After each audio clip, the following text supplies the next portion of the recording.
Hey, what's up, stock compounders? Brad here. So Mohnish Pabrai has delivered yet another talk, this time at Columbia Business School with MBA students there, recorded on March 18th of this year. So basically a month and a half ago. And this one was a little bit different. Pabrai actually asked the students questions in this session, in addition to the questions that they asked him. But I found that really interesting. And here's how it went. So Columbia Business School is running a competition. It's actually being funded by Pershing Square, which is Bill Ackman's fund. And the competition is this. There are 25 teams at Columbia Business School that are competing. And the competition is to figure out which companies are going to 10x over the next 10 years. Okay? That's the competition. Pitch which company you think will do that over the next 10 years. The rules for the competition, it's got to be more than $1 billion market cap, and the company has to be listed in North America. Okay, those were the two kind of guidelines for which companies were appropriate for this competition. So the criteria is unfortunate, it turns out, because Pabrai, what he's really looking for is, companies that are less than 500 million market cap. So, there's no overlap here between what the competition requirements were and what Pabrai is looking for. Pabrai is also looking for 10x in 10 years, ideally much longer than 10 years, these long-term compounders. And he thinks the best chance of finding those is in smaller companies, less than $500 million market cap, and likely also outside of the US. So it's unfortunate that the criteria didn't really line up here, but there were 7 companies that were pitched to Pabrai in this session at Columbia Business School. So what I did is I took those 7 companies and I created a little spreadsheet of those companies.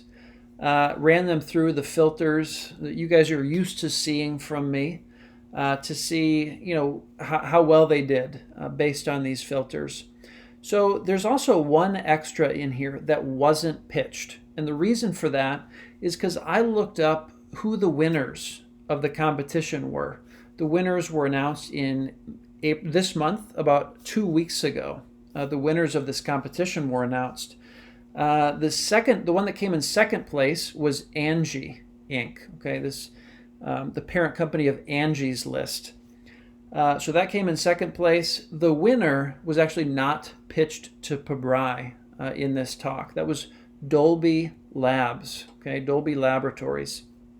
So that's an extra one I threw in here just because I thought, well, it won the competition from Pershing Square. So let's look at the metrics on this one as well. So you can see here market cap, the lowest is about 2.3 billion. Really not in Pabrai's sweet spot. Insider ownership is how I have these sorted. I want businesses that management is willing to own as well. So I really like high insider ownership. And here we've got, there's 8 companies, 6 of them have insider ownership over 10%. So that was actually a pretty strong turnout for insider ownership.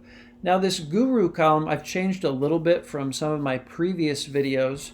The first number is how many gurus own them in Dataroma. The second is what is the conviction of the guru that has it as the highest percentage of their portfolio. So in this case, there's 2 gurus that own it. The one that has the higher conviction, it's 4.1% of their portfolio, of their equity portfolio.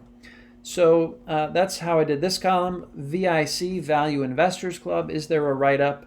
A number of them have write-ups. So out of the 8 companies, 5 of them had write-ups. 2 of those write-ups were short, okay?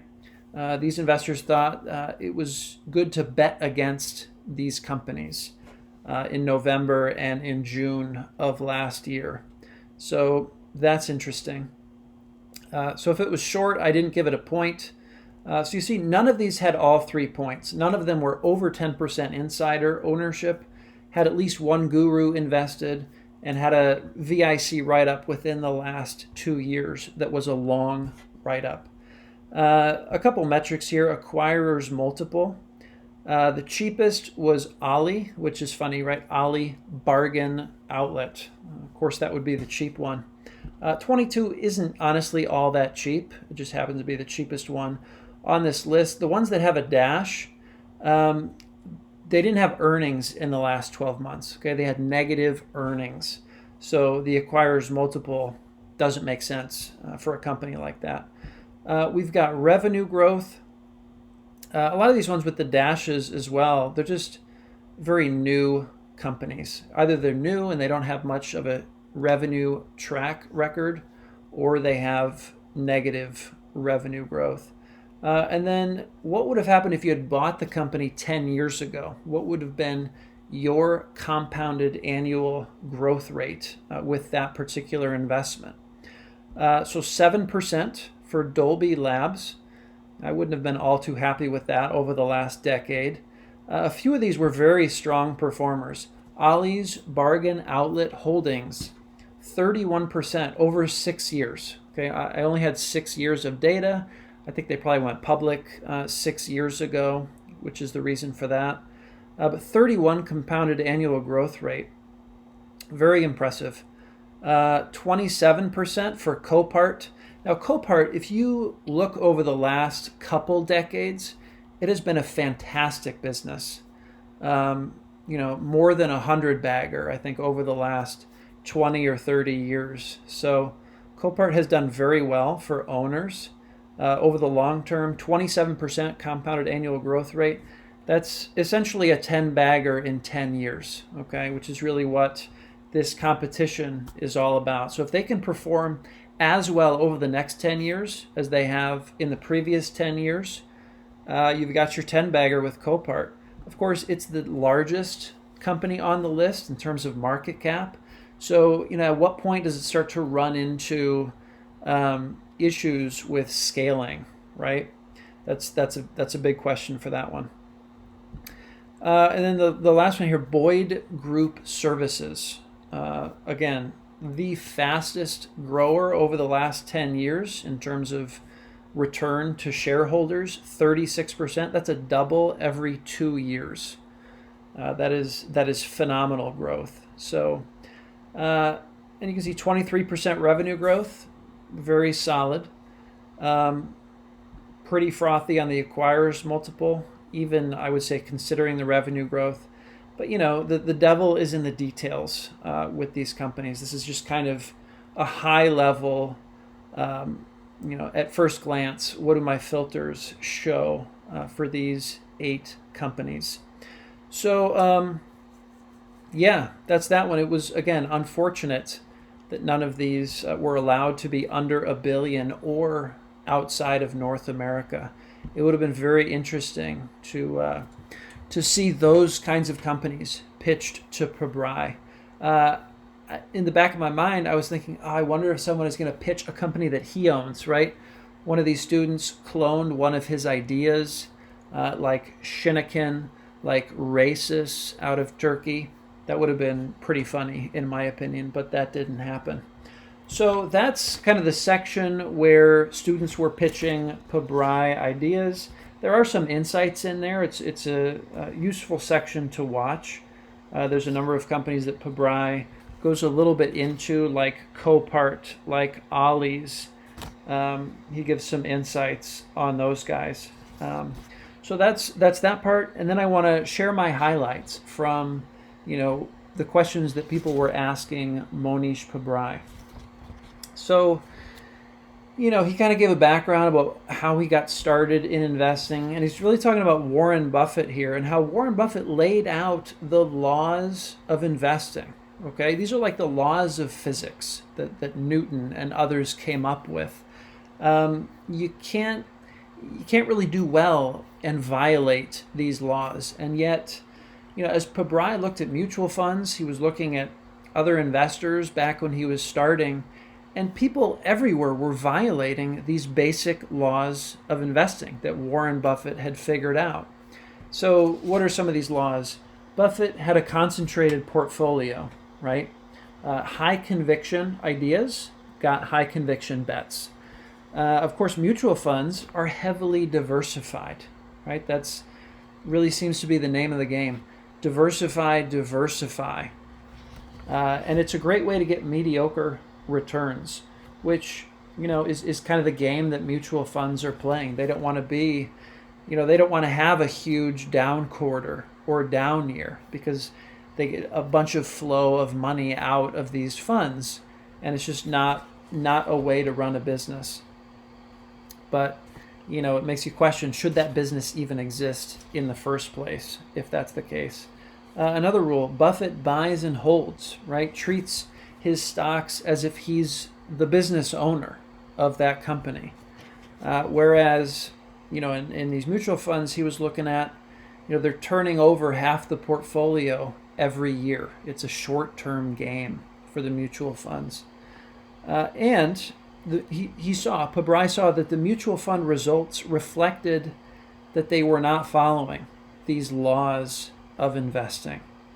And he thought to himself, well, nobody's following this guy Buffett. Nobody's really operating their investment approach in this way. They're not cloning Buffett. It's unusual to find investors who were cloning Buffett's framework for investing. So Pabrai thought, well, I bet doing that would turn out very well. Why don't I give it a try?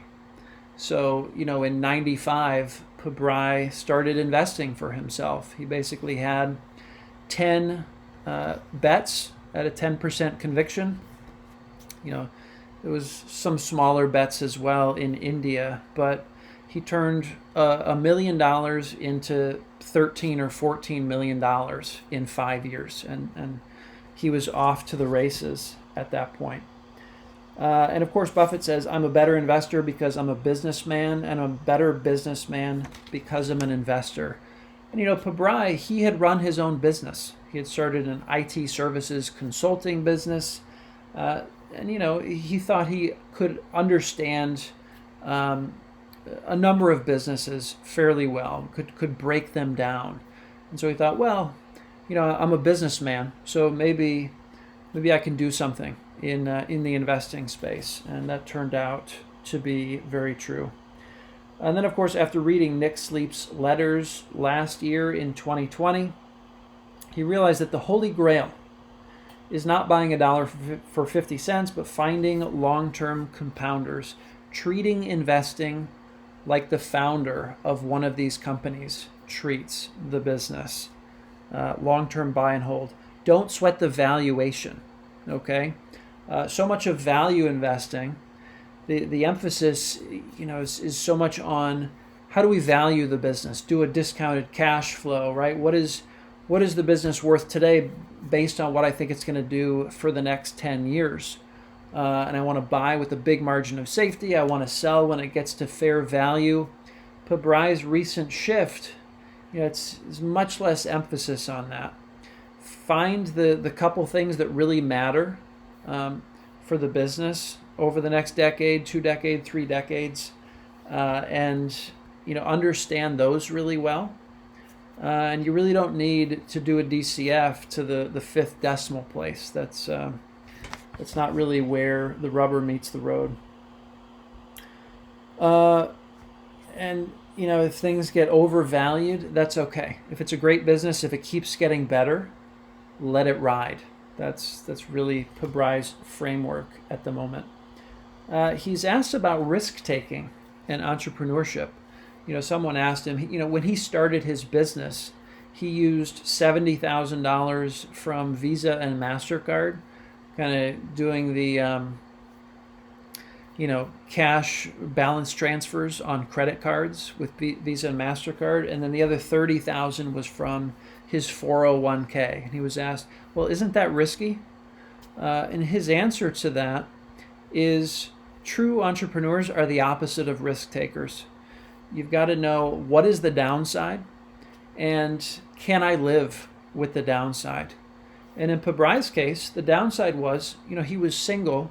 he could declare bankruptcy so that $70,000 that he borrowed from Visa and MasterCard is gone, right? The $30,000 from the 401k, he could just go back to his job. His bosses said, when your business fails, just come back here. You'll have a job waiting for you. So you just go back to the job and you start to build up the 401k again. All right, it's not a huge deal.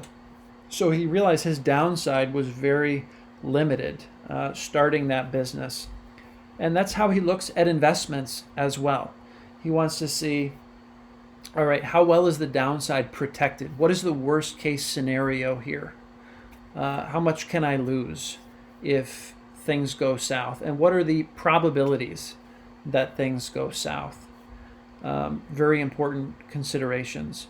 And he says, if you focus on the downside, if your downside is protected, the upside will take care of itself. Okay, and that's how a lot of value investors approach investing. If the downside is protected, the upside takes care of itself. And I really resonate with that. And we'll get back to that a little bit later, because he says something that I'm interpreting as slightly different than that, but we'll get into it.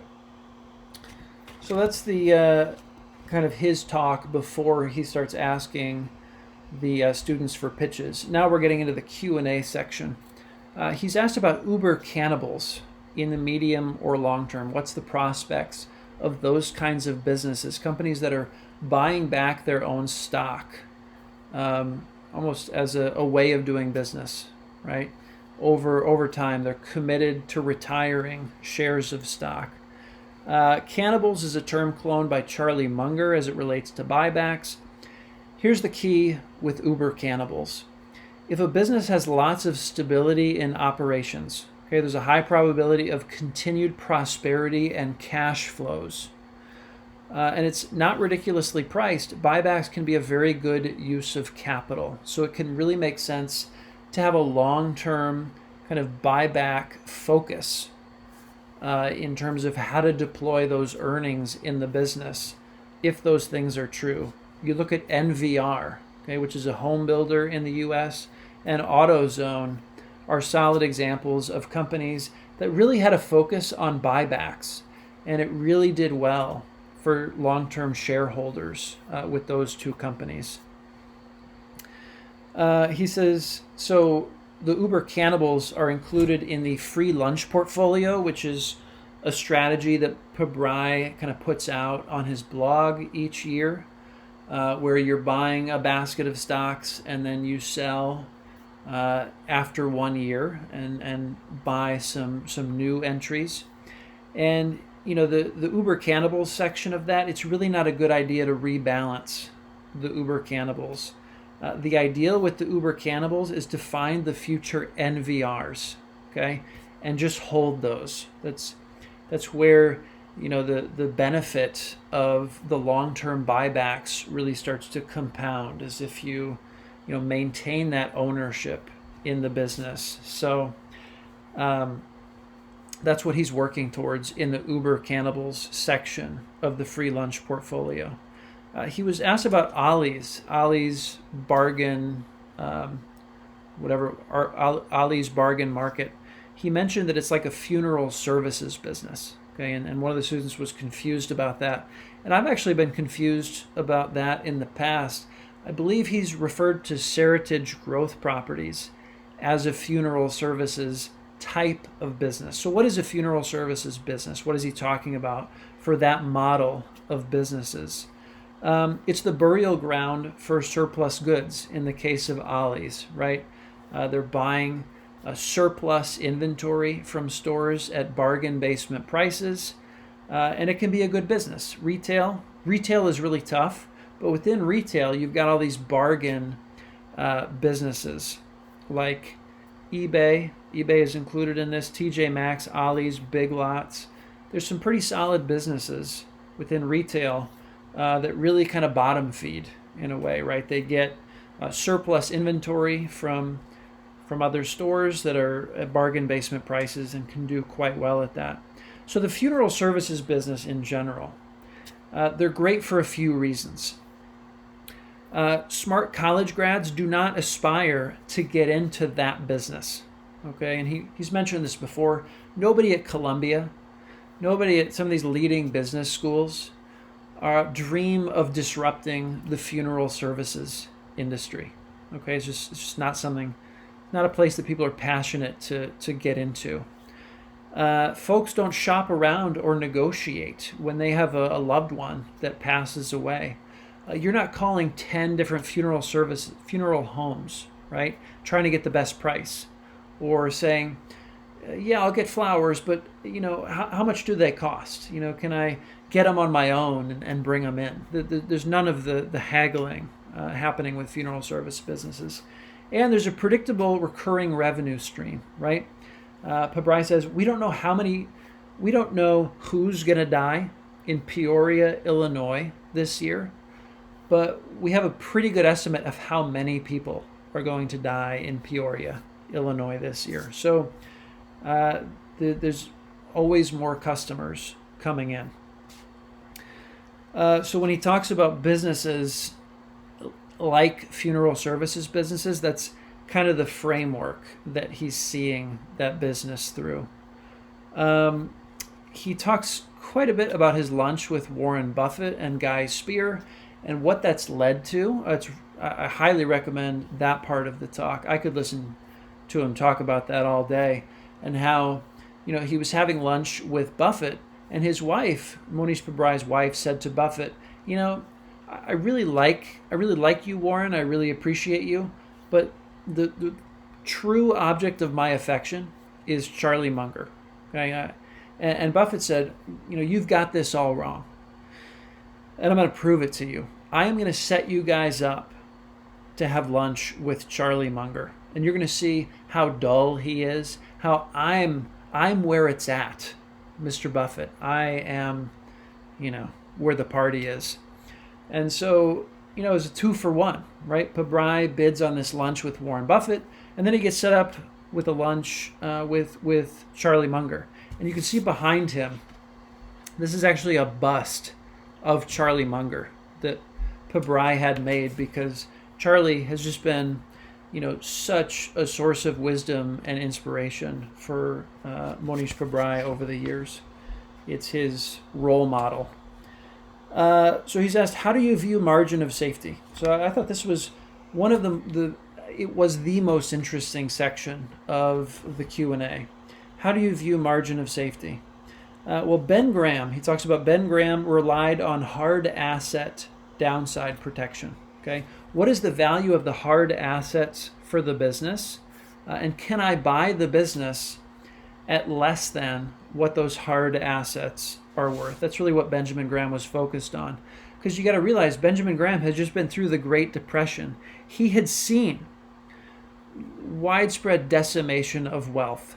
Okay, so he wanted maximum protection for the downside on his investments. And that's really what security analysis, the book Security Analysis, came from. It came from the perspective that no matter what happens, I want to buy things that can't lose money. Okay? So very conservative in terms of, selecting investments. The problem with this approach is that it also cripples your upside. Okay? If you buy some crappy business that's trading at a third of liquidation value, it probably doesn't have much upside either. It's probably not a great business. It's not going to be something that's able to compound wealth over time in a compelling way. So the big evolution with Warren Buffett happened when they saw what happened with See's Candy. Okay, now See's Candy, I think it was both. Yeah, it was Buffett and Munger bought See's, and they paid like $25 million. It might have been a little bit more than $25 million for this company that only had a book value of $5 million. Okay, so they were paying like 5 times book, which was so far out of Buffett's usual way of doing business with investments. Now, the See's investment led them to make the Coca-Cola investment. If they hadn't bought See's, they wouldn't have been willing to pay up for Coca-Cola. The downside protection in the case of Seas and Coke was not the hard assets. Okay, it wasn't the book value. It was the brand. This is really where Warren Buffett came to appreciate the power of a strong brand like Seas or Coca-Cola or Apple. I mean, this lesson is still paying incredible dividends to this day. And again, with Apple, the downside was not protected by hard assets. It was the brand value and how customers feel about the company, right? There's all of these intangibles involved with the value of Apple.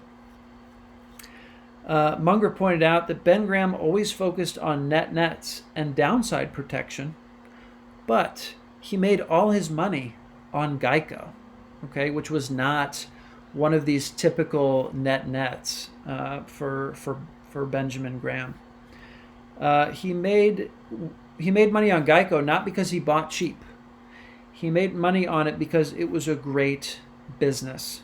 So, hugely important lesson there, and one that Pabrai is really putting into practice in 2020 and 21 as he shifts to the search for great businesses over decades, where he doesn't have to get in and get out constantly of short-term investments. So he expounds on this. When we look at margin of safety, I think we have to be a little more flexible because you usually can't get heavy downside protection from hard assets and 100-bagger potential. All right, those two things usually don't coexist. If they did, it would be incredible, right? I can't lose money on this, and I could potentially make 100x. That's fantastic. But those, especially in this market environment in the U.S., it's pretty impractical to think that you're going to come across something like that. We need to look at downside protection. Of course, we need to consider that. That's rule 1 and rule 2 of investing from Buffett. Don't lose money. We need to look at downside protection, and we need to be comfortable that the downside may not be protected purely with hard assets. Okay, this is where these soft assets come in, like brand value. If things don't work out, we may have a problem, but the odds of that are very low. That's what we're looking for. Okay, businesses where there's a chance we lose money. It's a low probability chance, and but there's still that great potential upside. That's really where Pabrai is focused right now. The downside protection can be a combination of the culture of the business, the values, what the reputation means in customers' minds, right? When a customer, wears this product or uses this product, what are they communicating to the world about themselves? The links with the whole ecosystem, right? A business is never a business in isolation. There's suppliers, there's customers, there's employees. What does that whole picture look like for the business? That's what gives you the downside protection, those kind of softer assets. We really want to find the exceptional business that is not so fragile. Okay? Capitalism is brutal. It's a rare business that's not fragile. And something we've seen throughout this pandemic is what really are these anti-fragile businesses that are in a way strengthened by situations like what we've faced the last year. I mean, you look at what Amazon done, you look at what Costco has done, Facebook, Google. I mean, they've just gotten stronger and stronger in an environment of adversity. So that's a great indication that they're not fragile. And we want to find them at a cheap price, right? The companies I just listed are not at a cheap price. So that's really the holy grail, and it's why investing is really hard. To find something that's reasonably priced or even cheap and has this huge growth potential, right? has the possibility of turning $1,000 into $100,000 over the next decade. So, it's a tough game, but I think it's one worth playing. It's one Pabrai thinks is worth playing. So we're going to keep playing. And again, I wish, I think Pabrai should set up a challenge for Columbia Business School. Find me 100 baggers over the next 20 years with a market cap of less than 500 million. And I don't care where they are. They can be anywhere in the world. That's I think what Pabrai is looking for. Obviously businesses that he can understand, which, circle of competence, it's maybe only 1% of businesses out there, probably less than that. There's 50,000 some odd global public companies in the world. So, maybe Pabrai can really wrap his head around 500. I think that's probably not unreasonable. So, it's got to be one of those 500. It's got to be under 500 million. So it's a small pool, right? It's really like hunting for that needle in the haystack, but that's what we're here to do. That's what we're doing. And we're going to see how Pabrai does over the next couple of years digging for these great 100-bagger stocks that can be bought at a reasonable price. Okay? So anyway, guys, that was that kind of got away from me, but I enjoyed putting this together. Hope you enjoyed it as well. Let me know what your biggest takeaways were from this Columbia Business School talk from March 18th of 2021. And I will link to this spreadsheet if you guys want to dig into these at all. The only one on here that's really kind of interesting to me is Danimer Scientific, okay? Biodegradable plastic to replace, the petrochemical plastics that predominate today. I think it would be awesome to have plastics that just, when they're thrown away, if they make their way to the ocean, they just break down in a couple weeks. I think that would be fantastic for the environment. And there is one guru in that, a 2.5% conviction, which is actually pretty high considering I think this company IPO'd like within the last year. So I'm probably going to dig into this one, 24% insider ownership. Pretty interesting. So that's really the only one on here that I'm going to dig into. But let me know if any of these caught your attention and if you're going to spend any time on those. Curious to hear from you guys. Anyway, with that, I will leave you all and see you in the next video. Take care.